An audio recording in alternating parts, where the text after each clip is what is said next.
బ్రహ్మం గారు సజీవ సమాధి అయిపోయారు కదా.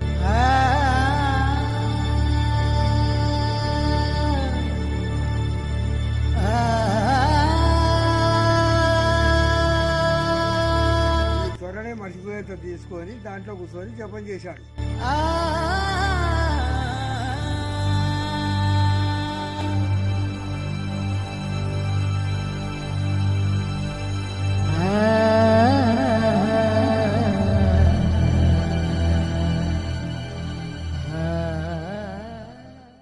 ఈ వీడియోలో మనం నల్గొండ గ్రామానికి దగ్గరలో ఉన్న వీరబ్రహ్మేంద్ర స్వామివారి గుట్ట మీదకి వెళ్ళబోతున్నాం.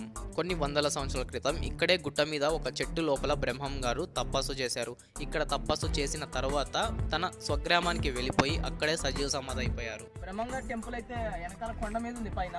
సో మనం చూస్తున్నాం కదా, ఇదంతా పైకి మనం ట్రెక్కింగ్ లాగా చేసుకుంటూ వెళ్ళాలి పైకి అయితే.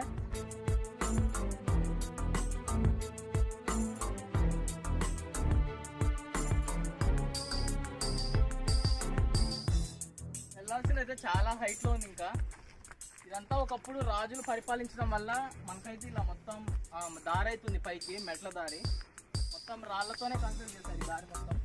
చూడండి, ఇటు వెళ్తే మనం అయితే కొండ టాప్కి అయితే వెళ్ళొచ్చు. పైకి వెళ్ళడానికి కొండ మీదకి దారి ఇది.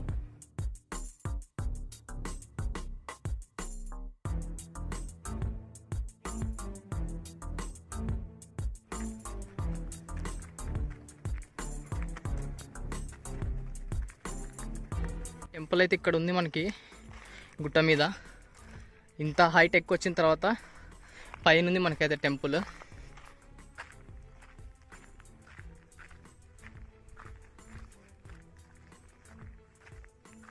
ఫస్ట్ ఈ టెంపుల్ యొక్క హిస్టరీ ఏంటో ఇక్కడ అడిగి తెలుసుకుందాం. ఈ చెట్టు లోపలే బ్రహ్మం గారు అయితే కొన్ని సంవత్సరాల పాటు తపస్సు చేశారు. ఈ చెట్టుని చీల్చి చెట్టు లోపల ఒక ఇల్లు లాగా నిర్మించుకున్నారంట. కొన్ని వేల సంవత్సరాలు అయితే అయింది ఈ చెట్టు ఇక్కడ ఉండి. ఆయన దివ్య దృష్టిలో చూసుకుంటట, నేను తపస్సు చేసుకుంటేందుకు స్థలం ఎక్కడ మంచిగా ఉందని దివ్య దృష్టిలో చూసుకుంటే పలాని కాడ వేరుకు పాదం చెట్టు ఉంది, ఆ చెట్టుకు గుహ ఉంటుంది, ఆ గుహలో తపస్సు చేసుకోవచ్చు అని ఆయన శిష్య బృందంతో ఇక్కడికి వచ్చిండు. ఇక్కడికి వచ్చి ఈ మనిషి బట్టంతా ఈ చెట్టుకు రంధ్రం చేసుకొని ఇక దాంట్లో కూర్చొని కొన్ని రోజులు ఇక్కడ తపస్సు చేసిండట. తపస్సు చేసి ఇక్కడి నుంచి చక్కగా కందిమాల పెళ్ళికి వెళ్ళిపోయి అక్కడ సమాధి అయినాక ఆయన ఎమ్మటి ఉన్న శిష్య బృందం మన గురువుగారు పలానా కాడ తపస్సు చేసిండు కదా అని చెప్పి ఆయన విగ్రహం ఇక్కడ పెట్టారు. బ్రహ్మం గారు సొంత చేతులతో తీశారు ఇది? లేదు, గుహ అనేది ఈడంగా కొంచెం మర్చిపోయేంత ప్లేస్ ఉంటే ఆ లోపల అట్టనే ఉంటుంది. ఈ చెట్టు ఆడ ఉన్న ఈ త్వరనే మర్చిపోయేంత తీసుకొని దాంట్లో కూర్చొని జపం చేశాడు. అదేలే.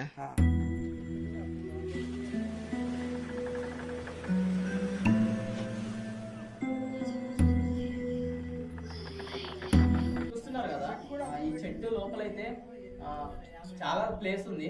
సో ఈ చెట్టు లోపలే బ్రహ్మం గారు అయితే తపస్సు చేశారంట కొంతకాలం పాటు. చెట్టు లోపలైతే చాలా స్పేస్ ఉంది మనకి. ఈ హోల్ అయితే ఒకప్పుడు ఒక మనిషి పట్టేంత హోల్ ఉండేది ఇక్కడ. తర్వాత ఏంటంటే భక్తులు వచ్చి వెళ్ళనీకి ఈ హోల్ని అయితే పెద్దగా చేశారు. ఎప్పుడైతే బ్రహ్మం గారు ఇందుట్లో తపస్సు చేసి వెళ్ళిపోయిన తర్వాత, బ్రహ్మం గారు ఎప్పుడైతే సజీవ సమాధి అయిపోయిన తర్వాత బ్రహ్మం గారి అనుచరులు కానీ భక్తులు ఉంటారు కదా, వాళ్ళు ఇక్కడ బ్రహ్మం గారి విగ్రహాన్ని అయితే ప్రతిష్ఠించారంట. అండ్ అలాగే ఇక్కడ పాదుకలు కూడా పెట్టారు బ్రహ్మం గారికి. చూస్తున్నారు కదా, చాలా పవిత్రమైన ప్రదేశం ఇది. కానీ ఏంటంటే ఆదాయం లేకపోవడం వల్ల ఈ ప్లేస్ని అయితే డెవలప్ చేయట్లేదు ఎవరు ప్రెజెంట్ అయితే. ఆదాయం లేకపోవడం వల్లనే గవర్నమెంట్ వాళ్ళు కూడా డెవలప్ చేయట్లేదంట ప్లేస్ని. అండ్ అలాగే ఇక్కడ నీటి సదుపాయాలు లేవు. అండ్ చూస్తున్నారు కదా, ఇక్కడ చెట్టు లోపల అన్ని గబ్బిలాలే ఉన్నాయి. చాలా గబ్బిలాలు ఉన్నాయి చెట్టుకి, దాడి చేయడానికి చూస్తున్నాయి మీదకి. ఒకసారి చెట్టు మొత్తాన్ని అయితే చూడండి, చూపిస్తాను ఎంత ప్లేస్ ఉందో లోపల. బ్రహ్మం గారు ఈ చెట్టునే సెలెక్ట్ చేసుకోవడానికి రీజన్ ఏంటంటే, ఈ చెట్లు ఎక్కడైతే ఉంటాయో ఈ చెట్ల మధ్యలో ఇలాగే ప్లేస్ ఉంటుందంట. అందుకనే ఈ చెట్టునే సెలెక్ట్ చేసుకొని ఈ చెట్టు లోపలే ధ్యానం అయితే చేశారంట చాలా కాలం పాటు. ఈ చెట్టుని ఏనుగు పాదం చెట్టు అని పిలుస్తారంట. ఈ చెట్టు ఏంటంటే ధ్యానం చేసుకోవడానికి అనుకూలంగా ఉంటదంట. ఈ చెట్టు లోపల స్పేస్ ఉంటదంట, ప్లేస్ అనేది. సో అందుకే ఈ చెట్టు లోపలే ధ్యానం చేశారంట బ్రహ్మం గారు. బ్రహ్మం గారు ఎప్పుడు తపస్సు చేశారంటే రుద్రదేవుడు కాలంలో తపస్సు చేశారంట. అండ్ అలాగే ఇక్కడ పక్కన మనకి శివాలయం ఉంది. దాన్ని కూడా రుద్రదేవుడు అలాగే రుద్రదేవుడి భార్య పెన్నాదేవి ఆ శివాలయాన్ని నిర్మించి లోపల శివలింగాన్ని ప్రతిష్ఠించారంట. అండ్ అలాగే ఈ చెట్టు చూస్తున్నారు కదా, చెట్టు లోపల అయితే చాలా ప్లేస్ ఉంది. అండ్ పైకి చెట్టు టాప్ టు బాటమ్ దాకా అయితే ఒక హోల్ లాగా ఉంది చెట్టు లోపల. అందుకే ఈ చెట్టు లోపలే ధ్యానం చేస్తారంట.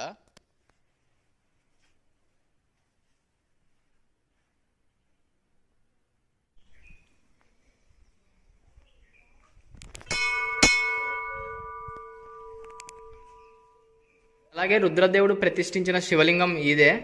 అప్పుడు వెనకట్లో కాకతీయ రాజులో రుద్రదేవుడు పెన్నాదేవికి సంతానం లేకపోతే కొన్ని ఏతర్లు తిరిగి ఆఖరి లాస్ట్కు కాశీకి పోయారట.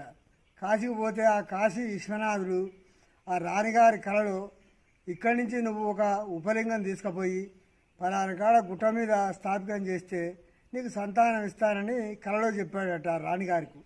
చెప్తే నాకు ఉపలింగం దొరికేది ఎట్లా, నేను తీసుకుపోయేది ఎట్లా అని చెప్పి ఆమె కొంచెం ఆలోచించి లేచి ఆ గంగలో మునిగి స్నానం చేస్తుంటే ఆ గంగలనే దొరికింది ఆ శివలింగం. ఏనుగులు గుర్రాల మీద వచ్చి ఇక్కడ గుడి కట్టి ఆ శివలింగాన్ని స్థాపితం చేసి జాతర సాగించినాక వాళ్ళకొక సంతానం ఇచ్చిండు దేవుడు. ఆ కొడుకు పేరు గణపతి దేవుడు. రుద్రదేవుని కొడుకు పేరు గణపతి దేవుడు. గణపతి దేవుని బిడ్డ రుద్రమాదేవి. అంటే తర్వాత చేశారు ఇదంతా సిమెంట్తో బయట. అదే అదే డిజైన్ రాళ్ళు ఇది. అదే అదే దానికి లోపలికి వెళ్ళొచ్చా?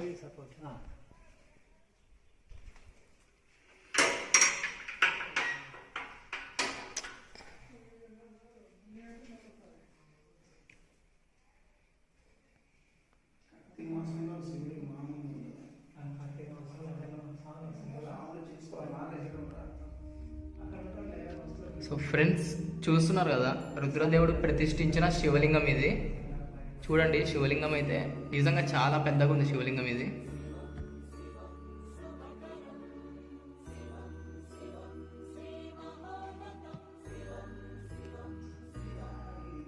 ఇక్కడ పైన చూసారు కదా, ఎక్కడ శివలింగం ఉన్నా మనకైతే పైన స్వామివారికి అభిషేకం చేసేది ఉంటుంది.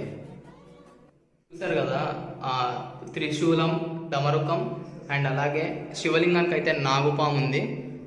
అండ్ శివలింగం మొత్తం రాయితోనే ఉంది శివలింగం. అండ్ అలాగే ఇక్కడ స్వామివారి పాదుకలు చూస్తున్నారు కదా, ఇవన్నీ కూడా రుద్రదేవుడి కాలంలోవే.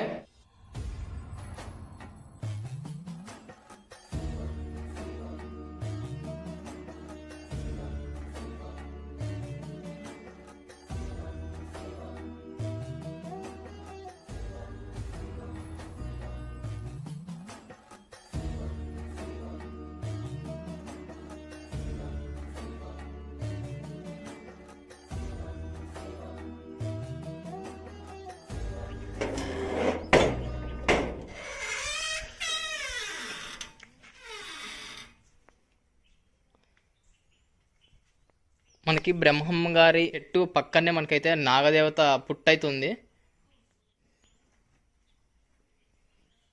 ఈ చుట్టుపక్కల మొత్తం అడవి ప్రాంతం కావడం వల్ల ఇక్కడైతే ఆ నాగదేవతలను అయితే ప్రతిష్ఠించారు.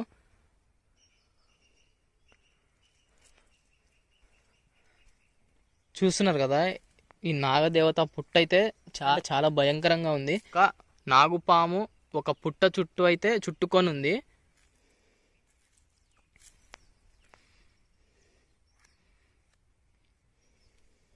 ఈ అడవి మధ్యలో ఈ నాగదేవతను అయితే ప్రతిష్ఠించారు. ఈ పుట్ట చుట్టూ నాగుపామే చుట్టుకొని ఉంది, నాగుపాము. అండ్ అలాగే ఇక్కడైతే అమ్మవారు ఉన్నారు.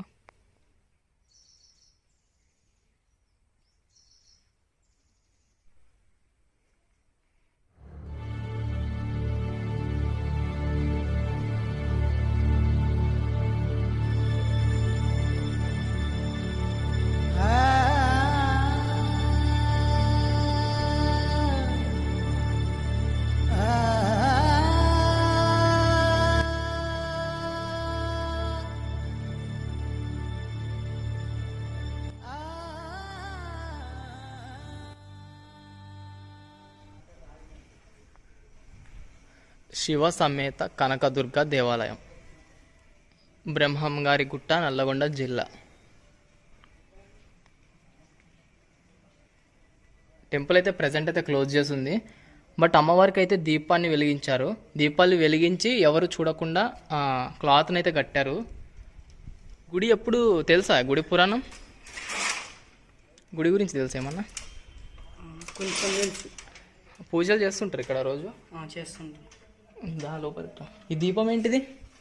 ఇది విజయవాడ అక్కడ వెలిగించుకొని విజయవాడలో వెలిగించి ఇక్కడికి పాదయాత్ర తీసుకొచ్చారా? ఎప్పుడు తీసుకొచ్చారు? గుడి స్టార్టింగ్ అప్పుడు. గుడి స్టార్టింగ్ అప్పుడు విజయవాడలో వెలిగించుకొని కనకదుర్గ దగ్గర పాదయాత్రలో ఇక్కడికి తీసుకొచ్చి ఈ దీపాన్ని ఇక్కడ పెట్టారా? ఆహా, అది నారిపోనివ్వకుండా చూసుకుంటారు అప్పటి నుంచి. అంటే అప్పటి నుంచి ఇది ఇలా వెలుగుతూనే ఉంది. ఆహా, అందుకే ఇది కట్టారు ఆరిపోకుండా, దీపం కొండెక్కకుండా. సో ఇలా పెట్టారు జనాలు ఎవరు రాకుండా. అండ్ అలాగే శివలింగం స్వయంభువే. స్వయంభూ శివలింగమేనా? అమ్మవారు స్వయంభు అయితే అమ్మవారి చేతులు ఖండిస్తే ఈ గుడి చైర్మన్ విగ్రహాన్ని నిమజ్జనం చేసి వేరే విగ్రహాన్ని ప్రతిష్ఠించింది. అమ్మవారి చేతులు ఖండించారా? ఎవరు? అక్కడ ముస్లిం వాళ్ళు అప్పుడు. ఆహా, అంటే అప్పుడు ఉన్న విగ్రహానికి చేతుల్ని ముస్లిం రాజులు ధ్వంసం చేశారు. విగ్రహాన్ని ధ్వంసం చేస్తే తర్వాత ఈ విగ్రహాన్ని ప్రతిష్ఠించారా? ఒకసారి వెళ్తావా నువ్వు గర్భగుడిలోకి?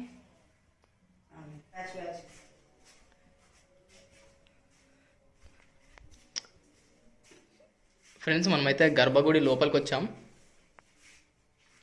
సో చూడండి, ఇక్కడ శివలింగం, స్వయంభూ శివలింగం ఇది. ఈ శివలింగం అయితే స్వయంగా వెలిసిందంట. శివలింగం పైన ఇదేంటిది? అది అంటే దేవుడి ముఖం పెట్టారు కదా, దేంతో చేశారు? అది ఇత్తడా? అండ్ అలాగే అక్కడ అమ్మవారు చూడండి, కనకదుర్గ అమ్మవారు. ఒకానొక టైంలో ముస్లిం రాజులు ఇక్కడున్న అమ్మవారిని ధ్వంసం చేస్తే తర్వాత ప్రతిష్ఠించారంట ఈ అమ్మవారిని. ఆ రోజు అలంకరిస్తారు అలాగే అమ్మవారిని. శుక్రవారం ఇక్కడ అభిషేకం ఉంటుంది అమ్మవారికి. శుక్రవారం అభిషేకం చేస్తారా? అలంకరణ మారుతుంది. వెనకాల ఏంటిది? రాయా అది? మొత్తం రాయి. అమ్మవారి బ్యాక్ సైడ్ రాయి, రాయి లోపల వెలిసింది అమ్మవారు. రాయి మొత్తం ఇది ఇక్కడ పైన. ఆహా, మొత్తం రాయి. అదే లేదు, ఇది లప్పం పెట్టి ఆపేసారు ఇక్కడ. అదే ఒకప్పుడు రాజులు కట్టారు, ఇది రుద్రదేవుడే కట్టి ఉంటాడు అప్పుడు. సో అప్పుడు పెట్టిన అమ్మవారిది విగ్రహం. చూస్తున్నారు కదా, అమ్మవారు అయితే చాలా అంటే చాలా పవర్ఫుల్ అంట కనకదుర్గ అమ్మవారు. అండ్ అలాగే ఇక్కడ ప్రతి ఫ్రైడే ఇలాగ అమ్మవారిని అయితే అలంకరిస్తారంట. అమ్మవారికి అయితే మంచిగా పూజలు అయితే నిర్వహిస్తున్నారు. కానీ ఇక్కడ టెంపుల్కి అయితే ఆదాయం ఏమీ ఉండట్లేదు ప్రజెంట్ అయితే. నిజంగా ఈ అమ్మవారిని చూసిన తర్వాత అయితే నిజంగా ఒక తెలియని ఎనర్జీ అయితే వస్తుంది అమ్మవారిని దర్శించుకుంటే.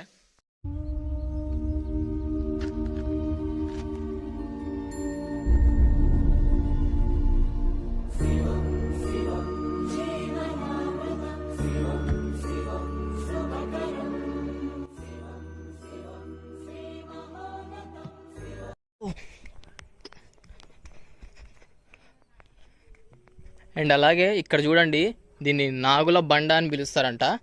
ఎందుకంటే ఇక్కడ బండ మీద నాగులు చెక్కుంటాయి.